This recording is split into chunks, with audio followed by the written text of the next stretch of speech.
Shalom, shalom, queridos amigos. Bienvenidos un día más a Israel a Diario. Hoy es martes 10 de diciembre, 9 del mes de Kislev. Llevamos 431 días de guerra, todavía con 100 rehenes en la Franja de Gaza.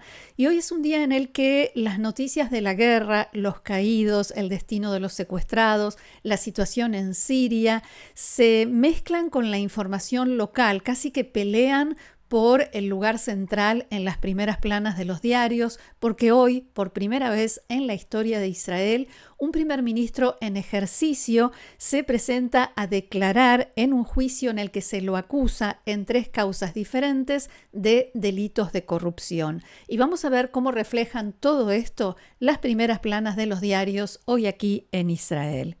Comenzamos con Israel Hayom, que nos recuerda que todavía estamos en guerra, aunque no con la intensidad de los primeros meses, y más aún, que seguimos pagando el precio de la guerra. El titular dice: en un día, 7 soldados cayeron en Gaza y el Líbano.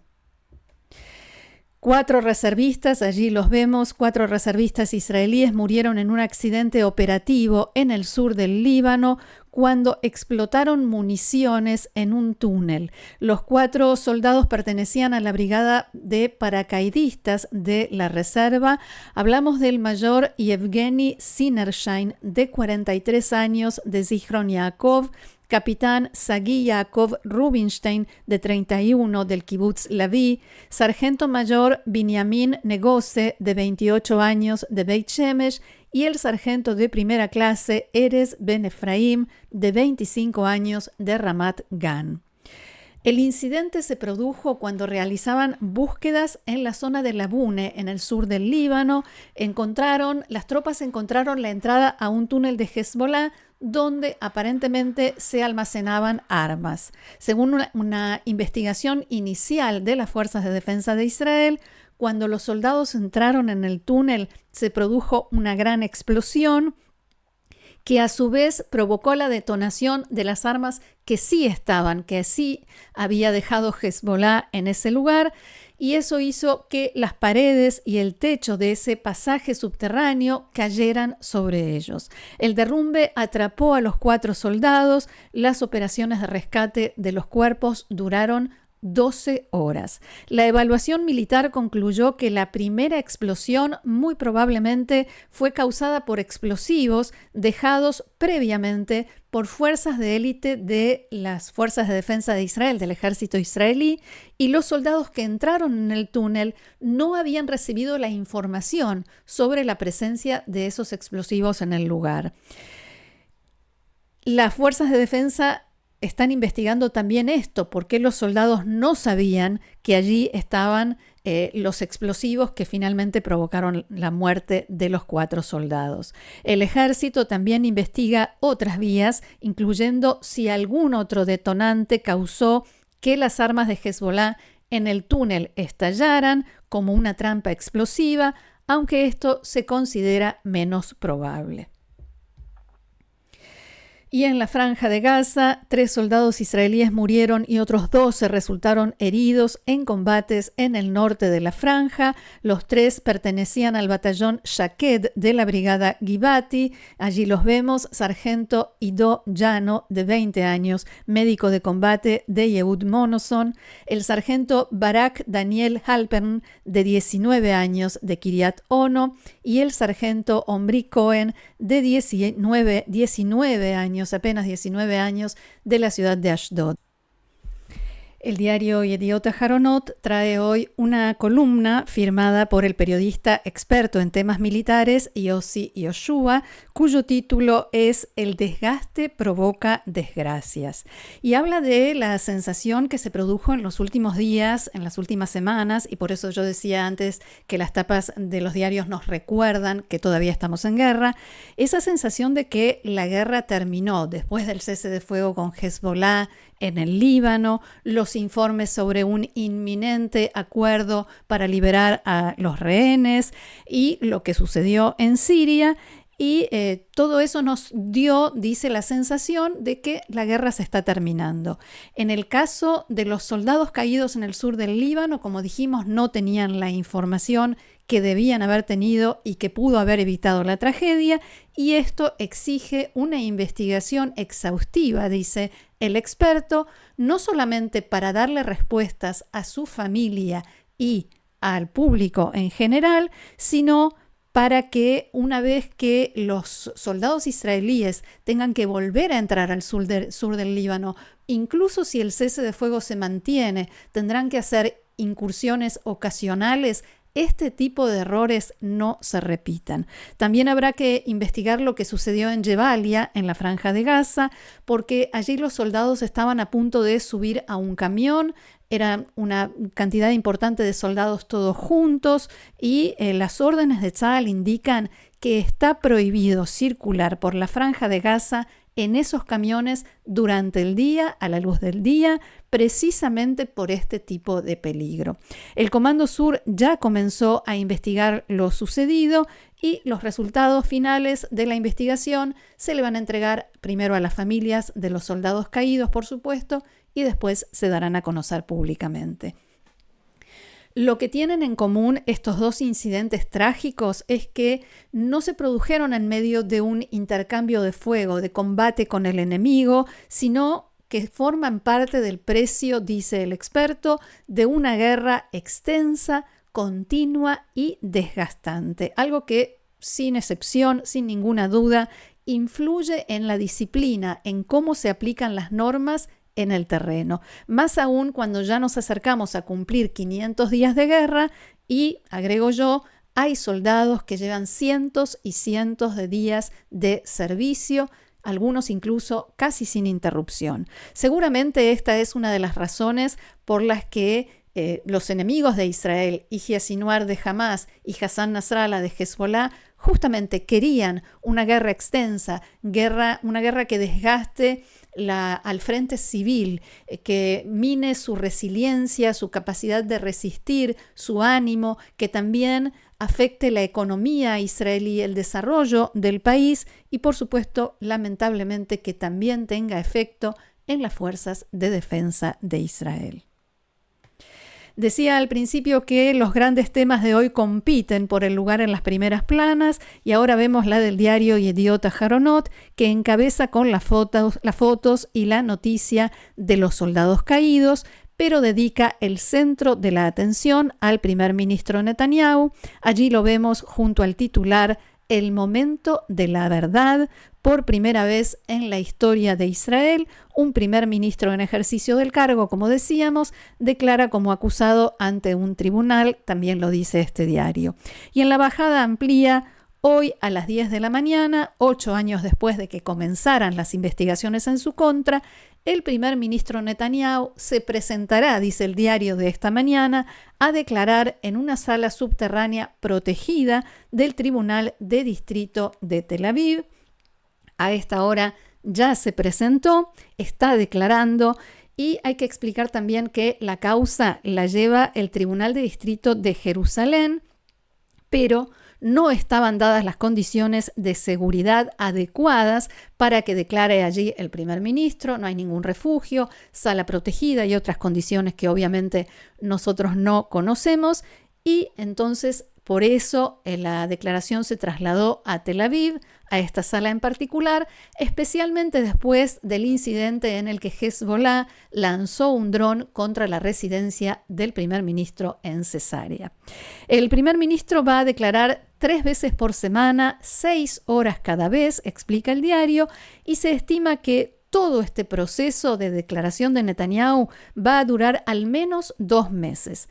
Hoy el primer ministro declara entre las 10 de la mañana y las 4 de la tarde y mañana desde las 14:30 hasta las 20 horas.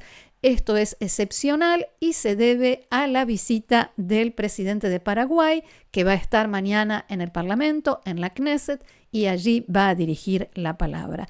Y el diario agrega que allegados al primer ministro Netanyahu intentaron hasta último momento postergar la declaración con distintos pedidos al tribunal, incluido el presidente de la Knesset, Amir Ohana, pero todos estos pedidos fueron rechazados. Algunos datos técnicos e información para comprender de qué estamos hablando cuando hablamos de la declaración del primer ministro Netanyahu, un poco de contexto, de qué se acusa a Netanyahu, cuáles son los cargos por los que se lo demanda. La primera es la conocida como la causa 1000, en la que se lo acusa de fraude y abuso de la función pública, o traducido literalmente, abuso de confianza. Según la acusación, el primer ministro recibió beneficios y obsequios no permitidos por la ley por valor de 690.000 shekels de los empresarios israelíes Arnon Milchen y James Packer. En la causa 2000 también se lo acusa de fraude y abuso de la función pública. Según la demanda, Netanyahu le ofreció al dueño del diario Yediot Aharonot, Arnon Moses, limitar la difusión del diario gratuito Israel Hayom, que es la principal competencia de Yediot, a cambio de que Yediot haga una cobertura positiva y de información positiva sobre Netanyahu. En la causa 4000 se lo acusa de haber recibido soborno y también de fraude y abuso de la función pública, y según esta parte de la demanda, Netanyahu ayudó con beneficios regulatorios a las empresas de comunicaciones del empresario Shaul Alovich a cambio de una cobertura positiva de él y de su familia en el medio propiedad de Alovich, el sitio Walla. La acusación, o sea, la fiscalía, presentó 120 testigos que declararon durante estos años en el juicio.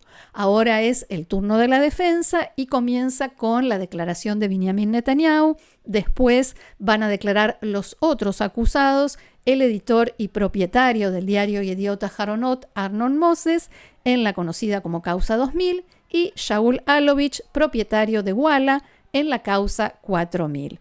Como en todos los casos, la declaración de Netanyahu se va a dividir en dos partes. En la primera, su abogado defensor le hará preguntas abiertas y encaminadas en línea con su defensa. Después viene el contrainterrogatorio por parte de la Fiscalía. Anoche, el primer ministro dio una conferencia de prensa en la que volvió a decir que lo persiguen, que este es un juicio político en realidad, que lo investigaron para encontrar algún delito, pero como no encontraron nada, inventaron los delitos e inventaron estas causas, y que todo es una persecución. Y los responsables de todo esto son, según dijo, la Fiscalía, el sistema judicial en general, la policía y la prensa que, argumentó Netanyahu, responde a los intereses de la izquierda en Israel. En la mañana de hoy, el primer ministro Netanyahu se presentó en el juzgado pocos minutos antes de las 10 de la mañana, entró en la sala y saludó a ministros y parlamentarios, incluido el presidente de la Knesset, Ohana, que estaban allí para manifestarle su apoyo. Vuelvo a la declaración de hoy, que la están cubriendo en directo todos los medios. No se puede grabar ni filmar dentro de la sala de audiencias, por lo cual hay cronistas que van enviando mensajes sobre lo que sucede en la sala, y los periodistas que están afuera transmiten esos mensajes. E incluso algunos medios tienen dibujantes que hacen una especie de registro visual desde adentro de la sala de audiencias del tribunal. Los fotógrafos y camarógrafos tuvieron que salir de la sala cuando entraron los jueces. En realidad, legalmente tendrían que haberse ido antes, pero bueno, intentaron, por favor salgan, tardaron un poquito en salir. En los canales de televisión destacaron que Netanyahu permaneció de pie junto a su abogado Amit Haddad hasta que se fue el último de los camarógrafos y los fotógrafos. Hablaba con el abogado y con otras personas, permanecía de pie, como dije, no se acercó al estrado protegido donde está declarando ahora, para que no sea esa la fotografía que se publique en todos los medios de Israel y seguramente del mundo. El primero que habló fue precisamente Amit Haddad, el abogado de la defensa, y después comenzó la declaración de Netanyahu. Amit Haddad siguió con esta línea de defensa de que este juicio no es más que una persecución y ese al parecer será el argumento principal.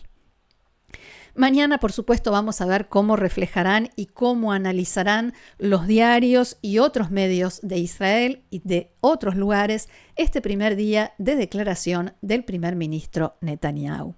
Vamos ahora a otros temas de actualidad israelí y de la región. Y aquí vemos cómo dos diarios árabes presentaron lo sucedido en Siria. El diario pro-saudita Asharq al-Awsat, que se edita en Londres y que tituló Siria recibe con satisfacción la caída de Bashar al-Assad. Y el diario libanés Al-Akhbar, cuyo titular dice Una nueva Siria y el desafío de la unidad. Y esto nos lleva a los primeros días después del fin de la era Assad, la caída y la huida del ahora expresidente. Israel continúa atacando. En las últimas horas, Galei Tzahal, la radio del ejército de Israel, desmintió informes que indicaban que las tropas israelíes entraron en territorio sirio, me refiero a una incursión terrestre, avanzan en la profundidad de este territorio e incluso algunos reportes decían que ya se encuentran a unos 20 kilómetros de Damasco. Según esta radio, que insisto es la radio del ejército, no hay ninguna confirmación ni información oficial de las autoridades israelíes sobre este reporte o estos reportes, y también Galei Tzahal conversó con distintos factores de seguridad que dicen que el ejército se encuentra en la zona de separación o amortiguación entre Israel y Siria y no ha cruzado esa línea. Lo que sí está sucediendo es una operación israelí que estas mismas fuentes calificaron como operación de dimensiones históricas, en cuyo marco Israel tomó la decisión estratégica de destruir en olas de ataques sucesivos todo lo que quedaba en el patrimonio del ejército de Bashar al-Assad.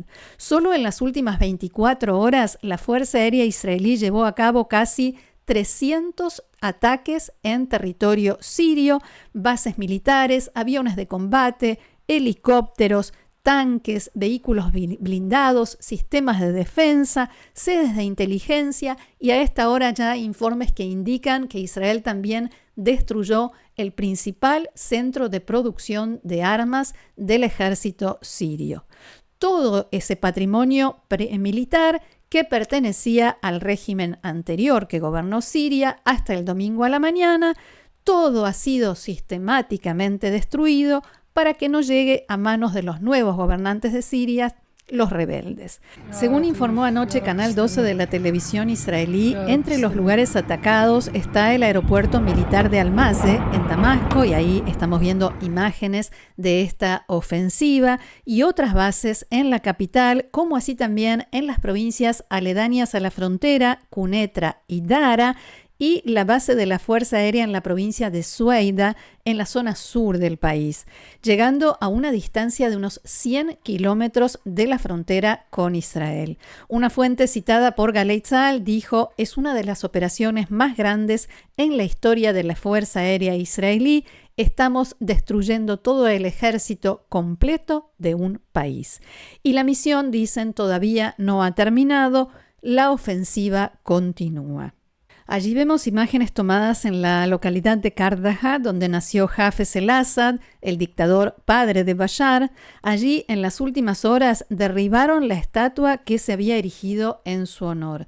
Mientras tanto, y a propósito de reacciones a lo que sucedió en Siria, hablemos de la reacción de Hamas, que recordemos pertenece a la rama sunita del Islam, a diferencia de Irán y Hezbollah, que son chiitas, y de la familia Assad, que pertenece a la comunidad alawita cercana a los chiitas.